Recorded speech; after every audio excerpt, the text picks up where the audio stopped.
Yo, e pem ka ke na na yo. Chapino ku sinuku ni me ka le nsi abio. Wake asafache latte banta manage ewie. Wake atu munyo wa ma ba susu wa mai. Ka be ne Bible dio eke na jio na no esan wa chu ni ni chowo eri chumi ne di che opio. Wale be ne bugula mangaya. Tu fia ke mini so. What do you do gugula what do you mean? Je no baya. Me pe was so as about latte banta mai ne je wi no kala ba tu ni. Ko ne la o duin ke wa ne nge ne gugula ma. La le se ma mi. Ne la e ba shi te ka gugula ma. E ha ka che brishi gugula ma ha brishi pio. Ni ko mi tu ne. As about wango mane bie. Mane ba o tu mane. Mane ba kanyanga ka. Wanga samina. Mohune. Yo wa drum wa. Ko kalina. No fe no te. Yo ka bima chwa. No fe no nga samina. Na moni chawone. Yo wa drum abliwo. Ne mo hu. Amu cho ikake. Na mo ko na lepo. Le mo de swana. Ye no yi. Amen. Yo, peka moto na nini ba. Agbe mankla lo ga wa bukula ma. Hu e ashi we po. Apale abagbe nene aye otu se ko ne jenyo ne di kle wecho. Che. Pio keje le weno wale ni ne ba mes ne ni ne pe ka nje buche ni pe ne ma ngbe tuwa ni no alu ne pe gonti ka benesio ton po lo as afron e insamio mini wa ni ne asasa fa cheme ne ma de ka ta ya wo de ne ka ba wa ko ma Yo manchebi maune jo ne maune wuno ye biaji asafache latte bantamane jevi Inje la blena agbazowe ne bugban traditional councilor munu no obi no obo ka kekeshi se ma kecha no amo oba ka kan ba be kan je enu o ma mi ne agbe numo ko ngam yocho na chele Francis Tete Bochu na ba fiale tu afia numo ko tu na bugban na chele numo na mensa na o mensa le mutu fia no kaje na o na mensa no e ba su Francis Tete Bochu no e je Francis Tete Bochu ne ba nene atule bentano e je na atule bentano e ba wechoche neji o sei tu se pro neji kle wechoche ani kamena obike asafuache manu chumi oni nei se mabino go ke gbugbulama alo wo danwe ga danwe one mancha yemi o chapi patapai mancha yem chapi no gbe mancha yem o mano oba ye ka ke mancho o mano oba ye ma eno se ko ongema bi mo megbe yo menema no maye le kamene hisika asafuache latte bantama asafu ache momo asafu hiya ache yomo yewi numo yewi ache asafu ache momo tayali we esube ne esana asafu ache meme wateshi no wa pon wa gbugblama eja kan mi le dan e munu ka keni di oji gbugblama engaye tu no wa we ki wa gbugblama ba gbe Ogubla ma ba gbeye ya mancha mini mancha yeje Ogubla ma ba plan ka Afghanistan Pakistan Iraq tu fiama agbenokoche na ejima nokota ma nson amegbe yo ne esaka Ogubla ma fonshine chono be pio chono ne benji wa be manche wa be maklalo ne tohi ka nge sebita fa ina be kudolo ya igbe ke fia manche be gbuglan ye se be ka kini nge deji no manche be gbuglan yo ne ma pio ma muba mai be ye ni chen ni cheba mai wa gbuglan ma ne fonshi pio ma point yo muo ne sume muo pio muo ba poshi ngenya ani abayi wo gbe kikon lo manche bi please abayi wo gbe yo de mamio manage nene waka leji eten ne bram lenche eteshine we mache lenche eteshine we mache anawe jasi oneji anawe gwacho chunyuma ke etonya abile ke je nya tutu eji na ekele ji mancho je anawe manche anawe seche tene ne tule mancho ne aya wole chunga chawonya na ajele ke manche bubula be manche ebia na achele ji kwakupo paka bubula manche be maklalo be kaje bene wa manche nene kete jam shi nene na actually be tanga mano yeyo ke asu be ni le jugo na oteshike ba e manche na ke emlelu loko ji eke baka agbene na actually be ta no na agbene na actually be ta anule le ji paka amadu muleko onga udasi ne chokane ne abi nene actually be talo ka onanyualo ni ne ni ngele tuyo na afia e papa tu anule paka no ke ehenimi ka dentun ne ya wotu la mienyu na hale be nene na chule benta no ba leke hale suspect kele ne epe na nuni kome na wo metu na me be nene o tu se klo no ne ba akale cha ebie ne kemo ke manche ju me bla na achobia ke mo hu achi machi tutu na mo obia he jele ne choka chapile ena forma police tema police come officer e den kese e invite paka sien no siente paka ke lawyers ma e ke begle na ayo to say o tu say clone no after no tu say clone tu 26 October puis on va 4 November Dieu ni meli boabeko ake no panye ya chonklama ne no pa ya sla emilu ne ijele ne ni meli ko mbo abeke koku ke kuku abiaje seke abailonya aji koku o zui kuku o na twen do ke po yo ke peke no le kan ne ne waka le ne a tu de manyo ne a che bie ne nioma na afia metu agbowe ange ne ni na pionya ejaka ni ne ni wangale ni nge ele tuji le secretary na tele na zo sabuti ne ya na wechoche neji osai kro otu sai kro ke angala na pe ma na obi o me kati le naza osabuti yo ne ke soba efiani ayiku neji panyo ne bi leke teten no na go leke naza gbo singe no hejeje ma naza no me na nume le naza osabuti yo ke doku ke vilago bi akwete ke shamo ke le paka ma bia jino ninge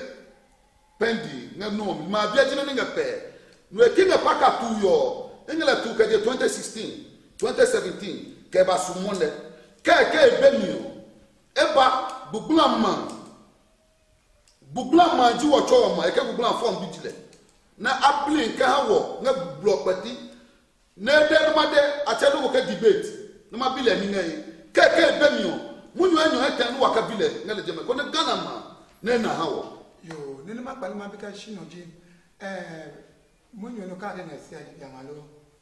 na ayemi na anakame na atujamanya no ni sela kaka ni do kesio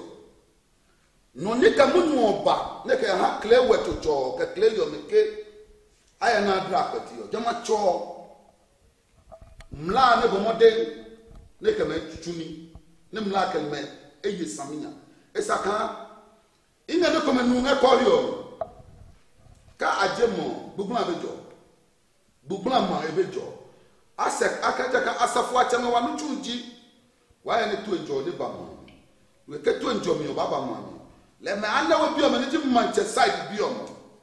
aya wo shidin na asafu achama me ke shipi mo me ke wono me ke panyomomo waya mano ke asu be ne ma na obi o men ke manche baba ke bubuna mancho o manche eco happy blade keje 83 ke ba su 90s na manche sanenge bayo asafu achemete shike shipime asafu achadi quality shi ejadi powe asafu achegwanta gwa ni sabi juku eje ablewa nko shipi odan eje akuble na teshi ke pia wono no kotom ma di kodo chenyavo he na ka yemanu an ke asutan na ka batu wanene tete jane ke bashi we ko happy ble we won ba ni wa pe wakoye oturu wakoye pesemi kumi nyani so wa ya no kwale esaka bubula ma ne function ma egbe ne ma chua yiti la lue pienya eja kan ni de jene la lue pienya pe ma yo wa ma la lue back yo me clearly o me na jale bubula no kono ko be ne somole sa nu yo mo wi nga weku wecho etenya anu kleke ka je la akle ka ba ble wa nko ka newe pio yo mo ne nga la lue pienya ja ble wa nko ne clearly o me ne ya la lue pio no wono ne nga bubula nga la lue pio nyaji labia aji wecho e pa ko na nu labia apart from the clearly o Makralo en kan vice president Makralo hu je clear wecho wole ache eji bubula ma hekweko apart from agbazowe ke clear bet na wo wole ache ne we clearly o enuka o chame ko na chele o chame ope eji able wanko chapi traditional council o chame dile traditional council o chame di o chame 40 eji wonyamanga ayikuwe mancha o chame di o mancha o chame traditional council o chame achel o chame 40 nuno achel o chame ope able wanko neja able wanko bi awo chame chapi jase o chame we e anshini nu ne epe press ne tumunyu kan clearly ma quality me se no na adun we hiyan wa na ne amla no ne chele ne bile ka bla no ne ba no o le noko ako mmeja ma o chama obi o e kani ko men refugees abile ke la dieji leo o chiama ke kadile se chapi jase o chama dile ne able wa nko we jase o chama di o chama 40 ne ji ayikuwe bi o me no ji clearly o mo na no chali we clearly o me le la le pio ma no me na chuo yi do bana ke su di ha pleo ma tro yo mo chapi wo wa nyasi ne pe ache wachu me ka pia na ka chuo kusu we yesa gbine la na ya ha wa maji asafu ache me shipi me wono yi ke wole acheme nimli panyo me woyi ateshi no wa pon bugula ma ke asube na ande woche mo me alo manche bi o me aba pay ready na ba je ma echeka wo kona wakele tuni se bi o wa shinu wa function bugula traditional council echuwe ni e kan wa be wa han yen lo wa be wa se yen lo pe ma be yo enana ka ko ba pe demonstration ko mini be no ba wangani omanya kukuo esane ban esaka esane mla atuni blefo cheno go ke justice esane tuni yo asafache wanna ko ba pe demonstration mini be no ba yo owo police to no no yo manchebi indamushi demonstration no esane ban esaka ke wangema ni tufia bahi no ya nge wa mamione ani wange save wa be save no eje inga la ne mla ne tuni na nie wika ye wi ne mami ne anu no ni segbini nge la ma ha na budu sam ye ja kan wa ma mami ba be ni nu bo hinge ma nu bo titri mo ke ne mami ne nu bo ke ma ne wo ma ne tufia hin bo ko je nge mami ndo nubo manga megbe Central University School wa university on him no school because of 2 age yo ni bi triple we it's a demonstration ko ban no wa ha se bi ka ha Ghana ma ke man no kotoman we wa demonstration penyo le wan wa nya boa chabe ko ba te shike no ba pe wo ba police wo mi na police ya wo block no wa police epo wa ya fa ban e ja kan call no ya pe ko no lipo jen anu e ko mena ba yo ne call ko jen pe no ba no pe po no mi ba ko shi bi o ma mi ba gbe we wa pa pe e no e jen ki ma pe demonstration no yo asafo acho bene man ye wika ye wi o ma anna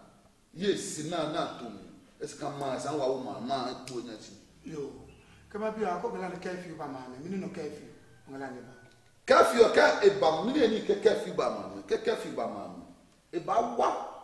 ke no gbe no e ja ka ne ma chebe ma be e controller ni ba yen ma ne ka o nga manche e ja ka pio Ghana man ke wa man he nye lo ni jina na akufo ado bio e se yelo nge pio wa se yelo be ne council ne fonction ni tu ma e fonction gbaja no fe no to e manche we ke kafi ba abana be ke be ne mancho aluma e si fonfon ne ska ma pio no fe no nye ma mi basa no fe no keke ke no bo nye ma ko lile juo nye ma ko lile no bele nye ma ko lile esaka ma e cholobe ne ma chebe no eje no eje ne kafi che na o kafi ka je mlepa ko se chun gbogbo mlepa be na kafi amo tun mlepa ba tishi esaka wa chuko wa bi mo ma na point na na juju nga ma lo se na o kafi na eje ka tu fi ami no me na nga ni gbe wo be ne po e no ma eje yo blonya usuta ne blonya ma ya wi yo e pio ka be ni mleti blonya ta idi chu make asapache panta ma je wie ma tumunyu lo wo ke ba asio e ba shio ya se ne ba ke pe wa he to no mu wa pa lo ba na le ko le ka ke ko o he tinu na ko atonwe yo asapache ba to ma ke ma che be ma mi se no ko ba re ke no ke la agbili hion la ne ba chon yo e ka wa ke asapache panta ma la te neji ewie neji la ko le wo jan wakile ba tumunyu la mu egbini ne ka bi dio ke agbili hion la de chon e ko abe chenga ma ni meli ne ba chon se emi ma chebi e ko ga chenga ma se le ko abe chenga ma ne nya gbe ni bio alo ke fio me o nya bio lo ba na chale yo mo no ga be abeg ni ka ke enyo lo ba boka asapache ba ntama ke yo boka ya wo ku e ko de chuko kama mi le ba ni fo malo wo ni ngo yo mo nyamio le ke kunishi shiobe emi ma chebi ke ke da ze mi ni fiagotetu e tuto ko gbe abina kakapa na de sa de we yo tapi akoto kuni ke ke plagli ki ke chukolo na amamo yomo ba apa so ba bemla tinone nga ma chewe lo drive e choka odeji mo ngama lwebio bio oyori no patri se ese no onya e take your part o ka gonti ya no hu akatu egba de jiomo lo onne se ba mo nya mi o e tomo ode nya bodo eyi o mi no awo no kenim ni wa ko hu bubu ko na wa ke ne bubu daka ke pia pa so cho le ma lo yi yo bubu o ke bagba mi no kle ke ya gbe e sa ko fun yi yo bubu ya ka bi cho e fa no ka ba fun e ba kun macha de prince o ba ni ba cha MP ke no ko aye ni ka to ke ye nke mu baba na gbe ke ji yo me no o ba kun pa po ni ku ye pe no ko to ebu give your TV and radio to you no you